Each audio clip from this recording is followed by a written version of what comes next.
kelompok 10 dari PDB 86. Sekarang kita di Museum 10 November.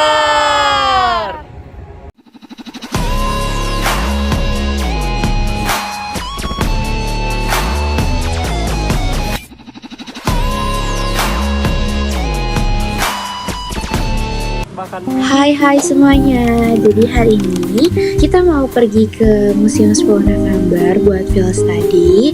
Dan ini kita lagi nungguin teman-teman kita yang mau datang. Terus kayak hari ini tuh fully hujan, tapi untungnya pas kita lagi di jalan udah gerimis. Dan ini kita berangkat bareng-bareng.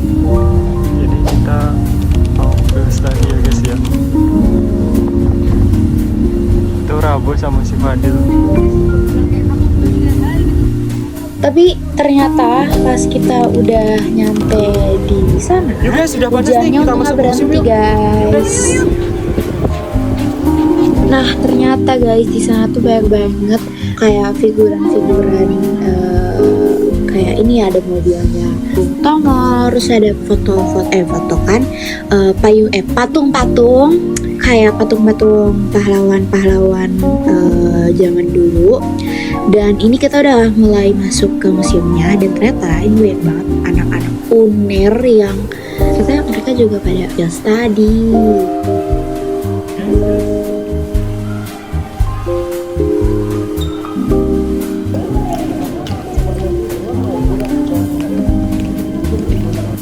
Nah ini tuh ada tembok yang isinya tuh kayak art-art yang ceritanya tentang kisah-kisah perjuangan para pemuda zaman dulu.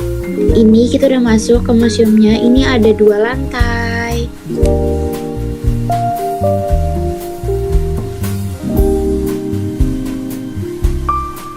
Oke guys, jadi hari ini kita mungkin bakal wawancara beberapa narasumber ya. Salah satunya, halo Kak.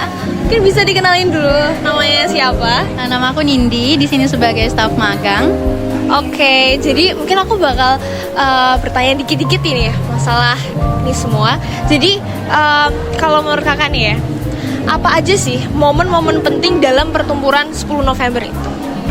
Kalau momen penting banyak sih Kak. Jadi kalau dari pertempuran 10 November itu mungkin kita bisa tarik dari pertempuran 3 hari, dari 28 sampai 30 Oktober yang kemudian kita memenangkan pertempuran. Kemudian tanggal 10 November itu sendiri, tanggal 22 Oktober yang merupakan hari santri itu juga merupakan salah satu hal yang penting dari pertempuran di Surabaya. Kemudian mungkin sudah sih itu aja sampai 10 November yang kemudian pertempurannya itu berkepanjangan sampai 21 hari sudah itu. Oke, mungkin gini Kak, mungkin bisa diceritain lebih rinci nih ya, dari yang kayak awal mula peristiwanya, pencetusnya sampai meledaknya di tanggal 10 November ya. Jadi pertempuran Surabaya ini dari tanggal 25 Oktober Inggris datang ke sini yang kemudian melakukan perjanjian perdamaian. Jadi Inggris itu bilangnya kalau mereka itu ingin memulangkan Jepang ke negaranya, yang kemudian membuat arah-arah Surabaya itu nggak percaya karena mereka takut kalau mereka bakal dijajah lagi setelah proklamasi, setelah mereka merdeka. Kemudian meletuslah pertempuran di Surabaya itu tanggal 28 sampai tanggal 30 Oktober.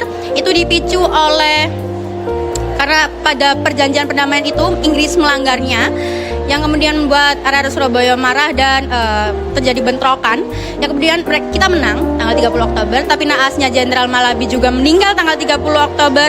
Jadi tanggal 9 November itu Inggris mengeluarkan ultimatum agar arah-arah Surabaya itu berhenti untuk menyerang. Kalau mereka tidak berhenti, Surabaya akan diserang dari darat, laut, dan udara. Maka terjadilah hal itu tanggal 10 November jam 6 pagi kita diserang oleh Inggris. Seperti itu. Oh iya ini Kak, kalau latar tempatnya itu kira-kira di mana aja ya Kak untuk pertempuran 10 November ini? Latar tempatnya? Latar tempatnya itu terjadi di beberapa titik. Jadi ada yang di Gedung Internasio Kota Lama, itu salah satunya. Jembatan Merah itu juga salah satu tempat. Terus daerah Pasar Turi, ya itu juga salah satu titik pertempuran pada waktu itu. Oke, nah mungkin aku bakal mengulik lagi ya Kak ini ya. Gimana sih para tokoh-tokoh bangsa itu bisa saling bahu-membahu begitu untuk membela negara pada peristiwa 10 November itu? Jadi ini tuh nggak lepas dari pidatonya Bung Tomo yang pada waktu itu mengobarkan semangat arah-arah Surabaya. Lewat pidatonya disebarkan lewat Radio Republik Indonesia. Pada waktu itu beliau merupakan salah satu tokoh yang berjuang lewat suaranya. Dan juga kalau dari sisi santri juga ada dari Kiai Haji Hashim Asy'ari. Beliau itu juga mengeluarkan fatwa jihad yang bunyinya hubul waton minal iman, yang artinya kalau kita cinta pada negara itu merupakan sebagian dari iman. Itu yang membuat para santri-santri pada waktu itu juga ikut berjuang dalam pertempuran di Surabaya seperti itu. Oke, baik. Jadi, mungkin ada pertanyaan terakhir nih ya. Kenapa sih peristiwa dari 10 November itu benar-benar ikonik gitu, bahkan sampai dijadikan kayak hari pahlawan gitu kan ya? Apa sih yang membedakan pertempuran ini dengan pertempuran-pertempuran lain yang ada di Indonesia pada waktu itu? Oke, jadi pertempuran ini tuh sangat ikonik karena korban jiwanya juga sangat banyak. Waktu itu tercatat sekitar 750.000 jiwa sebelum pertemuan 10 November, yang kemudian berkurang setelah 21 hari itu hanya sekitar 150.000 jiwa saja. Jadi berkurangnya tuh bahkan hampir 80%. Korban jiwa itu juga sangat banyak. Ini juga merupakan rumah sakit Simpang yang dulunya digunakan untuk merawat pasien pada waktu itu. Dan saking chaosnya Surabaya, orang-orang Surabaya itu harus sampai keluar dari Surabaya ngungsi ke kota-kota lain seperti Gresik, Lamongan, Sidoarjo, dan banyak lagi. Kemudian ikoniknya juga karena pidatonya Bung Tomo itu juga.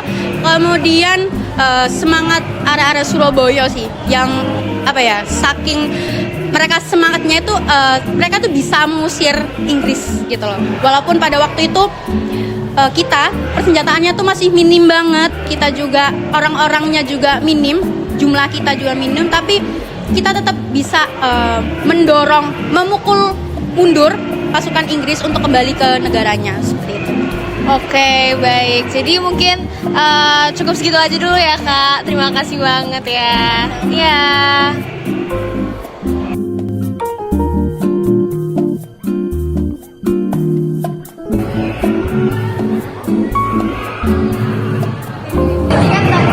Tadi kan kita udah wawancara ya sama kakak yang di bawah.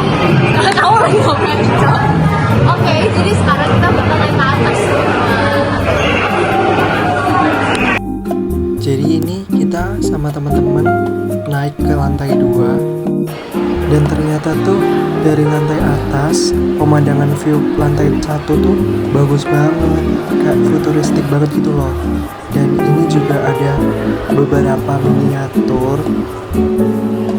Lihat apa, Bim?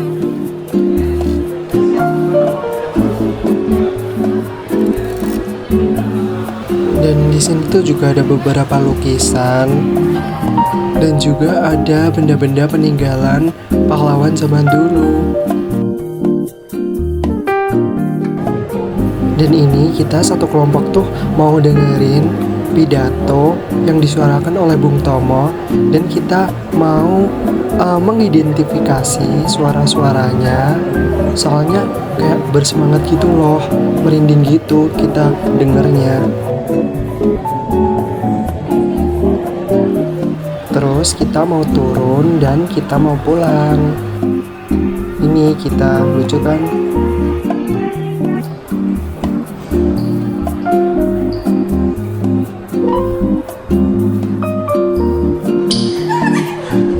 Jujur freak banget gak sih? Dan kita ini udah di luar. Ini kita mau siap-siap pulang. Sekian dari kami kelompok 10. Terima kasih dan Sampai jumpa.